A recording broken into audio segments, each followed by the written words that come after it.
Այսօր մենք խոսելու ենք տնտեսագետ Ռոլանդ Մարտիրոսյանի հետ։ Պարոն Մարտիրոսյան, շնորհակալություն մեր հրավերը ընդունելու համար։ Սոցիալ-տնտեսական թեմայով ենք այսօր ձեզ հետ խոսելու։ Սոցիալական իրավիճակը Հայաստանում ինչպիսին է այս օրերին, երբ կա հարկերի, տուրքերի, ապրանքների թանկացումներ, կխնդրեմ մի քիչ մանրամասնեք։ Տեսեք, սոցիալական, ասենք, հիմնախնդիրները Հայաստանի Հանրապետությունում վաղուց է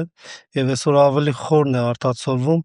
օրեցօր ապրանքների եւ մատուցող ծառայությունների գների թանկացման ֆոնի վրա եւ դա ունի, ասենք, իր օբյեկտիվ եւ սուբյեկտիվ պատճառները։ Օբյեկտիվ պատճառները նա է, որ Հայաստանի Հանրապետության պետական բյուջեն բավականին խոշոր շուրջ 600 միլիարդ դոլար դեֆիցիտ է, որը մոտ օրերս կառավարությունը հերթական անգամ 750 միլիոն դոլարի եվրոբոնդեր թողարկեց միջազգային ֆինանսական շուկայում 7.1% տոկոսադրույքով եւ դա նույնպես հերթական անգամ ծանր բեռ է անդրադառնալ Հայաստանի Հանրապետության տնտեսության վրա հարկերի հավաքման տեսանկյունից, իսկ մենք գիտենք, որ պետական պարտքը արդեն իսկ բավականին ծանր է անդրադառնում սոցիալ-տնտեսական իրավիճակի վրա երկրում, զուտ այնքանով, որքանով որ տվյալ պարտքի սպասարկումը, տոկոսադրույքները, մայր գումարը եւ ասենք իր ընդհանուր պորտֆելը, դա միայն բացասական է անդրադառնում ապրանքների գների եւ մատուցող ծառայությունների վրա։ Եվ այն ֆոնին, որ միայն 25 թվականին նախատեսված չէ, ասենք ծերունական թոշակառուների թոշակը բարձրացնելու համար, պետական աշխատողների աշխատավարձերը բարձրացնելու համար, իսկ մասնավոր ոլորտում աշխատավարձի բարձրացումը բավականին դանդաղ է տեղի ունենում, եթե կարելի ասել տեղի է ունենում, դա չի կարող ծանր չանդրադառնալ բնակչության յուրաքանչյուրի ընտանիքի գնողունակության վրա։ Զուտ դա է պատճառը եւ այո, այսօր իսկ արդեն իսկ նկատվում է ապրանքների եւ մատուցող ծառայությունների գների թանկացումը։ Ես ոչ միայն կուզեմ, ասենք, շատ, այսպես ծեծված 150 դրամ տրանսպորտի թանկացման մասին, այլ առհասարակ ծխախոտից վերցրած, կաթնամթերքից վերցրած, հացամթերքից բոլոր ոլորտերում արդեն իսկ նկատվում է ապրանքի գների թանկացում եւ դա միայն չի պայմանավորված, ասենք, սեզոնային լինելով միջազգային շուկայի զարգացման կամ ասենք միջազգային շուկայում տեղ ունեցող գնային փոփոխություններից, դա պարզապես Հայաստանում ապրանքների եւ մատուցող ծառայությունների գները բարձրանում են զուտ պետական պարտքի արգելի լինելով միայն 24 թվականին 13 միլիարդ դոլար պետական պարտք ունեինք։ Եվ եթե գումարենք այս 750 միլիոն դոլարը, դա արդեն անում է շուրջ 14 միլիարդ դոլար։ Միայն 7.1% հաշվելով այս 750 միլիոն դոլար, որ մենք վարկ ենք վերցրել, բոնդերի թողարկման տեսքով, միայն տարեկան անում է 53 միլիոն 250 հազար դոլար 10 տարի մարման ժամկետով, միայն այս 750 միլիոնը 10 տարվա, միայն այս մի վարկի տեսակն եմ օրինակ բերում, 10 տարվա սպասարկման արդյունքում մոտ 1 միլիարդ 400 միլիոն դոլար անում, հետևաբար այն մասնագետները, փորձագետները, տնտեսագետները, որ միայն ասում են 13 միլիարդ դոլար, արդեն իսկ միանշանակ ասել են շուրջ 14 միլիարդ դոլար, դեռ 3 ամիս, 4 ամիս է, թազատարին, որ մտել ենք, միայն այս վարկատեսակը ինքը արդեն 1 միլիարդ մոտ 400 միլիոն դոլարով ավելացնելու է մեր պետական արտաքին եւ ներքին պարտքը։ Եվ դա բացասական է անդրադառնում ապրանքների գների եւ մատուցող ծառայությունների թանկացման վրա։ Տեսեք, մենք շուրջ 600,000 թոշակառու եւ նպաստառու ունենք Հայաստանում, որոնց թոշակները 2 տարի առաջ են բարձրացել ամենավերջին դեպքերում եւ ունենք 200,000 եւ ավել աշխատող քաղաքացիներ, ովքեր աշխատում են նվազագույն աշխատավարձի հույսին։ Ինչու է այսպես եւ ինչպես այս դեպքում պայքարել։ Տեսեք, նախ առաջին հերթին թոշակառուների թոշակը բարձրացնելը դա ծանր բեռ է լինելու պետական բյուջեի կատարողականության վրա։ Առանց այդ էլ ունենալով այսպիսի պետական բյուջե, այսպիսի կառուցվածք։ Ասենք դա օբյեկտիվ է այնքանով, որքանով եթե անգամ այս տարի կառավարությունը նախատեսեր, թոշակառուների թոշակները բարձրացնել, պետական աշխատողների աշխատավարձերը բարձրացնել, մեղմացնելով այն սոցիալական, ասենք խորքային խնդիրը, որ այսօր մենք ունենք, դա լրացուցիչ բեռ է լինելու պետական բյուջեի վրա։ Հետևաբար նրանք չեն նախատեսել բարձրացնել, իսկ ապրանքի գների բարձրացմամբ ել ավելի է ծանրանալու տվյալ շերտ բնակչության սոցիալական վիճակը։ Ինչ վերաբերում է 600,000 թոշակառուներին, այո, ցավով պետք է նշենք, որ այսօր Հայաստանի Հանրապետության բնակչության շուրջ 20%-ը թոշակառուներն են, որը միայն ՄԱԿ-ի կողմից սահմանված, եթե յուրաքանչյուր պետության բնակչության 7 եւ ավելի տոկոսը ծերունական թոշակառուներն են լինում, 65 եւ ավելի տարեկի, տվյալ պետությունը արդեն համարվում է ծերացող պետություն։ Մենք ցավոք սրտի ծերացող հասարակություն ենք։ Ինչ վերաբերվում է այդ 200,000 ձեր կողմից մատնանշված մարդկանց, որոնք նվազագույն աշխատավարձ են ստանում, այստեղ խնդիրը, ասենք, գործատու եւ աշխատող հարաբերակցության մեջ է, կառավարությունը չունի այնպիսի լծակներ, որ կարողանա, ասենք, կարգադրի տնտեսվարող սուբյեկտին, որպեսզի նա աշխատավարձը բարձրացնի, բայց կառավարությունը կարող է այնպիսի մրցակցային պայմաններ ստեղծի, որ տնտեսվարող սուբյեկտը այսպես կամ այնպես, այս կամ այն ձևաչափով աշխատավարձերի բարձրացում անի, օբյեկտիվ պատճառներ ելնելով։ Ինչ վերաբերում է նվազագույն աշխատավարձին, դա վիճելի է։ Այո, կարող է տվյալ անձնավորություն ունենա, ասենք, 80, 90 կամ 70,000 աշխատավարձ, բայց իր ընտանեկան բյուջեում միայն ինքը չլինի եկամուտ բերողը։ Հետևաբար անգամ այդ նվազագույն աշխատավարձ ունենալով կարողանում են, այսպես մի կերպ կոմունալները վճարել, ասենք, վարկերը սպասարկել, ընդհանուր կենցաղը ապահովելու համար։ Իհարկե, դա, ասենք, 21-րդ դարում այնպիսի երկիր, այնպիսի պետություն կամ բնական ռեսուրսներ, որ մենք ունենք, չպետք է Հայաստանի Հանրապետության քաղաքացին ունենա այն պատկերը, որը այսօր ունի։ Մի կերպ ապրող հասարակություն, պարտքով ապրող հասարակություն։ Ինչու թող նվազագույն աշխատավարձով, ասենք, մեր այսօրվա չինովնիկները թող աշխատավարձ ստանան, առհասարակ պարգևավճարներ չվերցնեն, աշխատանքի գնան, ինչպես մյուս հասարակ քաղաքացիները, որոնց իրանց ձայնն են տվել, եկել են իշխանության, ոնց որ քաղաքացին է, ասենք, իր աշխատավարձով հոգում իր աշխատանքի վայր գնալ եւ վերադառնալը դեպի տուն, թող մեր այսօրվա կառավարություն անի, թող այդ շռայլությունները կրճատեն, միգուցե այն խնդիրները, որ պետական բյուջեում այսօր ունենք, չենք ունենա։ Հետևաբար, այո, շատ կարևոր նշանակություն, եթե նվազագույն աշխատավարձ է ստանում 200 եւ ավելի, 200,000 եւ ավելի գրանցված աշխատող, իսկ դա մեր, ասենք, աշխատուժի շուկայի շուրջ 20 եւ ավելի տոկոսն է, նշանակում է մենք ունենք աղքատ մի աշխատուժի, ասենք, զանգված, որը աղքատ է։ 70,000 դրամով հնարավոր չի պատկերացնել ընտանիք, որը կարող է, ասենք, իր կեցությունը նորմալ ապահովել։ Այժմյան Հայաստանը համարվում է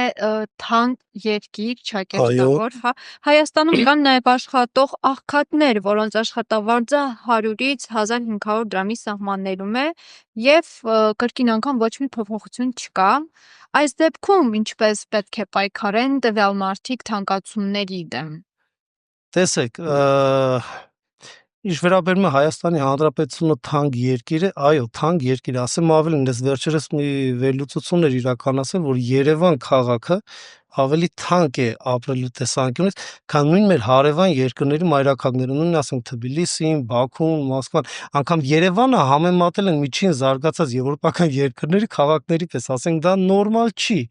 Հա, թանկացումը եւս մեկ անգամ ասում եմ, պայմանավորված է Հայաստանի Հանրապետության պետական բյուջեի կառուցվածքի արտաքին պարտքի սպասարկման եւ դեֆիցիտի արկայության գործոնով, զուտ օբյեկտիվ եւ սուբյեկտիվ գործոններով։ Ինչ վերաբերվում է, ասենք, աշխատուժ, աշխատուժի շուկան, որը ցածր է վարձատրվում, դա նաև պայմանավորված է նրանով, որ, ասենք, ոչ այնքան մրցակցային է մեր աշխատուժի շուկան իրականում, ասենք, ունենալով զուտ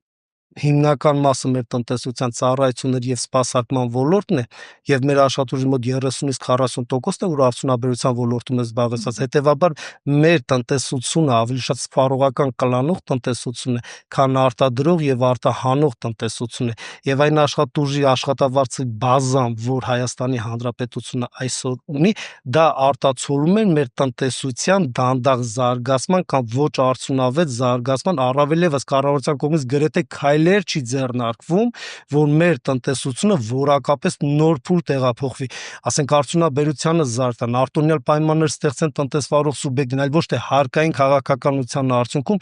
խեղդել տնտեսվարող սուբյեկտին կամ ճնշել տնտեսվարող սուբյեկտին, որպեսզի նորանոր, ասենք, մտքեր, գաղափարների հայտ բերի կամ նորանոր ներդրումներ անելու համար։ Իսկ կոնկրետ կապված հարկերի բարձրացման հետ, որոնք են ամենակարևորագույն բացասական կետերը կապված հարկերի բարձրացման հետ մեր երկրի համար։ Տեսեք, Եվ ընդհանուր հասարակության։ ահա, Հարկ էր ասելով մենք պետք է եւս մեկ անգամ ուզում եմ կրկնել զուգահեռներ պետք է հասկացնենք տնտեսության մեջ կառավարության կողմից երկու կարևորագույն լծակներ կան հարկաբյուջետային քաղաքականություն եւ դրամավարկային քաղաքականություն կոնկրետ հարկաբյուջետային քաղաքականությունը հետեւյալն է որ կա պետական բյուջե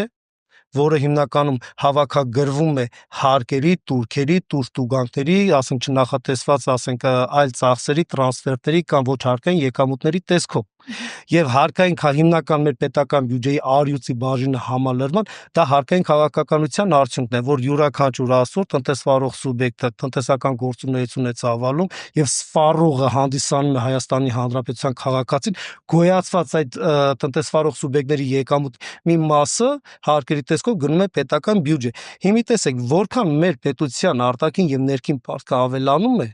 այդքանով ասենք տրամաբանականն է որ հարկային քաղաքականությունը պետք է խստացվի, այսինքն հարկային տոկոսադրույքները բարձրացնեն, նոր հարկատեսակներ մոգոնեն, այն ինչը որ մեր կառավարությունը այսօր փայլուն իրականացնում է, նոր հարկային, ասենք, տեսակներ մոգոնեն եւ ասենք հարկագանձման վաշխառարության, ասենք արդյունքում, որպեսզի կարողանան լրացուցիչ եկամուտներ ապահովել պետական բյուջեն, որ կարողանան տվյալ տարվա պետական բյուջեի կատարողականը իրականացնել, որտեղ այնպես չի, որ միայն պետական հարկերի հավաքագրման մենք կարող ենք իրականացնել, ասենք, նույն թոշակները տալը, պետական բյուջեից, ասենք, աշխատողների աշխատավարձը տալ, պետական կառույցների պահպանմանը, ասենք, պետական կապիտալ ծախսերը, հետևաբար այն ծախսերը, որ մենք ակնկալում ենք իրականացնել, այն հարկային քաղաքականությունը կամ այն հարկային եկամուտները, որ մենք ունենք այսօր, չի բավարարացնում։ Դեֆիցիտը ավելի մեծ է լինելու, հետևաբար պետական պարտքը ավելի, ասենք, արագ տեմպերով է ավելանալու։ Եվ ինչ ունենք մի պարզ ճշմարտություն։ Մեր այսօրվա կառավարությունը առավելևս վերջի 7 տարվա մեջ գրեթե ոչինչ չարեց, ոչ թե հարկատուներից ավելի շատ հարկեր գանձել, որ պետական ծախսերը իրականացնելու համար, այլ պետք է այնպեսի կառավարում իրականացնել տնտեսության ոլորտում, որ ասենք հարկատուների թվաքանակը ավելացնել, որտեղ զարգացած նորմալ երկրներում կառավարությունը իր առջև խնդիր է դնում ոչ թե արկա բիզնես միջավայրից, տնտեսական միջավայրից արկա հարկատուներից հարկերի, ասենք,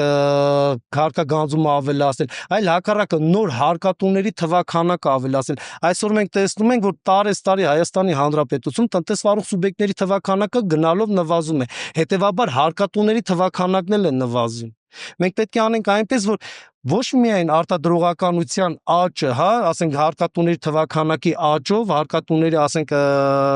հարկագանձման ծավալները ավելացնեն, այլ մենք պետք է նաև այնպես անենք, որ հնարավորինս արտադրական բազան մեծացնենք, որպեսզի կարողանանք ոչ միայն ներքին շուկայում սպառման ծավալները ավելացնենք, այլ նաև արտահանման, որովհետև լրացուցիչ եկամուտներ կարող են գեներացնել մեր տնտեսության մեջ, ինչու՞ չէ նաև հարկերի տեսքով ներդրումներ իրականացնել, այն ինչը որ այսօրվա մեր կառավարությունը չի կարողանում։ Միայն այն, որ մեր